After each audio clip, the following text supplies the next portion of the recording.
So நேற்றைய போட்டியும் சரி, வெள்ளிக்கிழமை போட்டியும் சரி, சனிக்கிழமை போட்டியும் சரி, ட்ரீம் லெவனில் ரொம்ப சூப்பராக போயிட்டுருக்கு. எனக்கு ரெண்டாவது மேட்ச் கொடுக்க முடியல. நேற்று கொடுக்க முடியல அப்படின்னா ஃபஸ்ட்டு மேட்ச் பார்த்துக்கிட்டு பரபரப்புலேயே விட்டாச்சு. ஸோ நேற்று போட்டியில் வந்து பார்த்தீங்கன்னா சிஎஸ்கே மேட்ச்சு, சிஎஸ்கே ஆர்ஆர் மேட்ச்சில் 9 பேர் கேப்டன் வைஸ் கேப்டனோட 11 பேர்த்தில் நம்ம 9 பேர் கரெக்டாக சொல்லியிருக்கோம். 2 பேர் 12 பேர் கொடுத்தேன். அதில் ராமன் கோமல் இல்லை. அப்போ 11 பேர் தான் கணக்கு. அது தப்பாக கொடுத்துட்டேன். அந்த 11 பேர்த்தில் 9 பேர் வந்தாங்க. மீதி 2 பேரும் டாப் 2ல் தான் இருக்காங்க, அடுத்த லெவலில். ஸோ நேற்று வந்து எல்லாருமே வின் பண்ணியிருப்பீங்க. நேற்று வந்து ஒருத்தர் 10,000 ரூபா ஸ்கீமில் 199 ரூபா போட்டு அதில் 10,000 பேர் விளையாடுறது. அதில் தேர்ட் ப்ரைஸ் வின்னு. அதாவது ஒரு ஆளுக்கு வந்து 199 ரூபா போடுவாங்களாம். 10,000 பேர். ஆமாம், 10,000 பேர் 199 ரூபா போட்டால் ஃபஸ்ட்டு ப்ரைஸ் வந்து 10 லட்ச ரூபாய், செகண்ட் ப்ரைஸ் 5 லட்சமா, மூணாவது ப்ரைஸ் 3 லட்ச ரூபாயாம். அதில் 3 லட்ச ரூபா ஜெயிச்சன்றது 199 ரூபா போட்டு. 10,000 பேர்த்தில் நம்ம டீம்லாம் ஜெயிக்காதுன்னு பல டைம் சொல்கிறோம். நேற்று ஜெயிச்சன்னு சந்தோஷத்தில் அனுப்புறாரு. அப்போ தோத்தது மீதி எல்லாம் தோத்தது தானே. இதுவே 1 to 10 1 to 20 போட்டால் எல்லாமே ஜெயிச்சிருக்கலாம்ல. அதையும் புரிஞ்சுக்க மாட்டேங்கிறீங்க. ரைட், இனிமேலாம் அப்படி பண்ணாதீங்க. மினிமம் ஸ்மால் டீம் மட்டும் போடுங்க. பிக் டீம் போட்டால் தோல்வி வெற்றி உங்களுக்கு எனக்கு தெரியாது. ஆனால் கண்டிப்பாக தோல்வி தான் அதிகமாக வரும், வெற்றி வராது. ஸ்மால் டீம் போனால் வெற்றி அதிகமாக வரும், தோல்வி கம்மியாக வரும். நமக்கு நெட் ப்ராஃபிட் பார்த்தா லாபத்தில் தான் இருக்கும், நஷ்டத்தில் இருக்காது. ஸோ இன்னைக்கு குஜராத்துக்கும் கொல்கத்தாவுக்கும் மேட்ச்சு. குஜராத் சார்பாக Suman Gill, Sai Sudharsan, Shahrukh Khan, David Miller, Matthew Wade, ராகுல் திவாட்டியா, ரஷித் கான், நூர் அகமது, கார்த்திக் தியாகி, மோஹித் சர்மா, உமேஷ் யாதவ் விளையாடுறாங்க.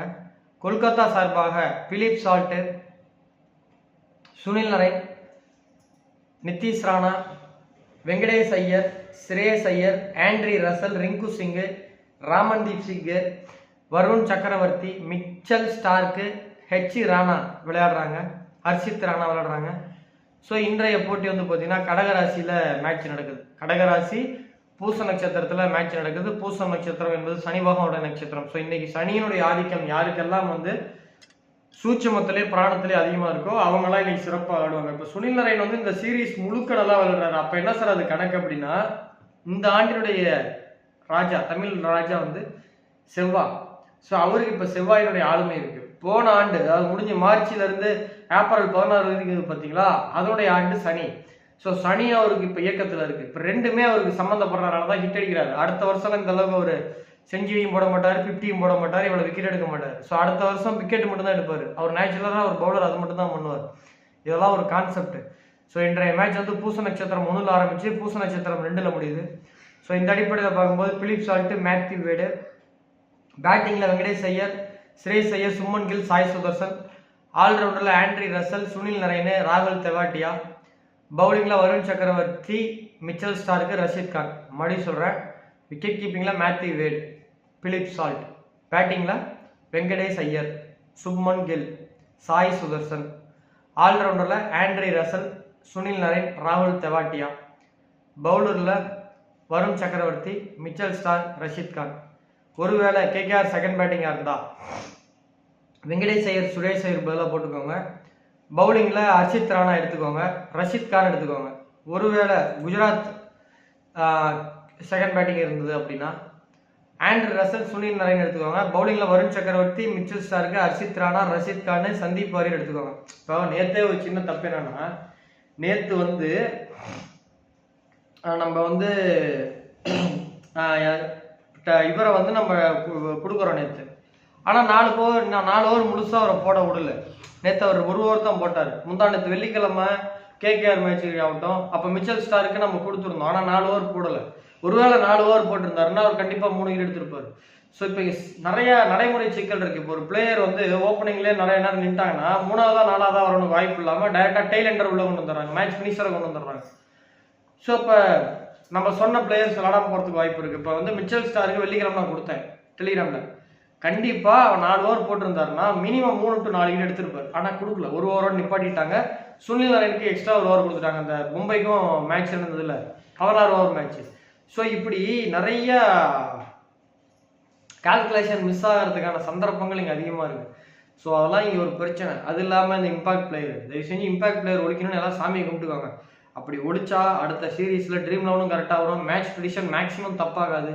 மீறி போனால் இப்போ மற்ற சீரீஸ் இப்போ எடுத்துக்கோங்க. இப்போ எனக்கு ரொம்ப வருத்தமே என்னன்னா, SA T20 சவுத் ஆப்பிரிக்காவில் நடக்குது. என் ப்ரெடிக்ஷன் நான் 27 மேட்ச் கொடுத்தா 22 23 கரெக்டு, 5 தான் தப்பு.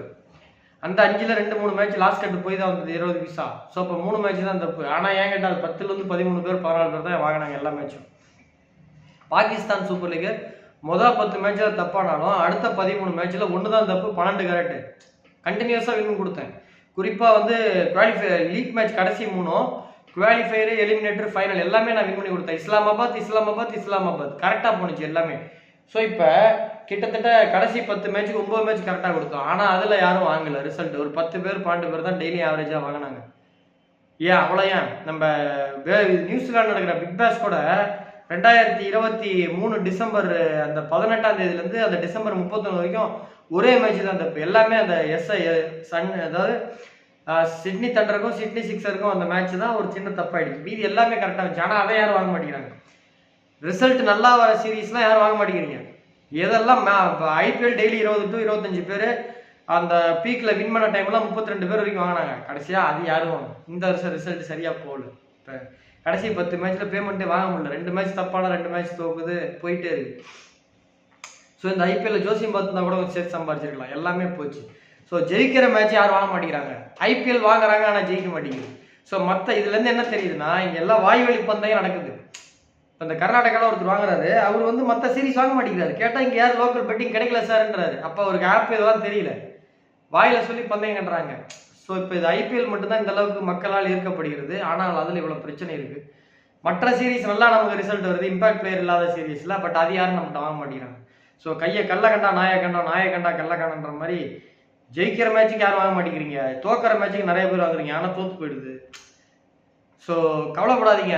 இப்போ இந்த IPL முடிஞ்சதுன்னா வேர்ல்டு கப் இப்படி தான். வேர்ல்டு கப் மேக்ஸிமம் ஒன் சைடாக தான் போகும். ஸோ வேர்ல்டு கப் இப்படி தான். இந்த வேர்ல்டு கப் முடிஞ்சதுன்னா லைனாக நமக்கு நிறைய சீரீஸ் இருக்குது. ஸோ இப்போ TNPL நிறைய பேர் கேட்க ஒரு 30-40 பேர் ட்ரீம் 11 போடுங்கன்றீங்க. யார்கிட்ட ஜாதகம்லாம் இருக்குது? இல்லை புதுசாக இருக்கிறாங்க, அவங்க டேட் ஆஃப் பர்த்லாம் எப்படி கிடைக்கும் எனக்கு? ஸோ அதனால் இன்டர்நேஷ்னல் பிளேயர்ஸ் மட்டும் தான் கணிக்க முடியும். ஸோ எனவே இந்த வருஷம் பூரா நமக்கு சீரீஸ் இருக்குது. IPL முடிஞ்சோடனே தி 100 இருக்குது, Caribbean Premier League, Lanka Premier League, Big Bash இருக்குது, சூப்பர் ஸ்மாஷ் இருக்குது, எல்லாமே இருக்குது. ஸோ இதோட முடிஞ்சு போகிறதில்ல. ஸோ இனிமேல் நான் ஷூராக வின் பண்ணுற மேட்ச் மட்டும் தான் கொடுக்க போகிறேன். எல்லா மேட்சும் கொடுக்க போகிறது கிடையாது.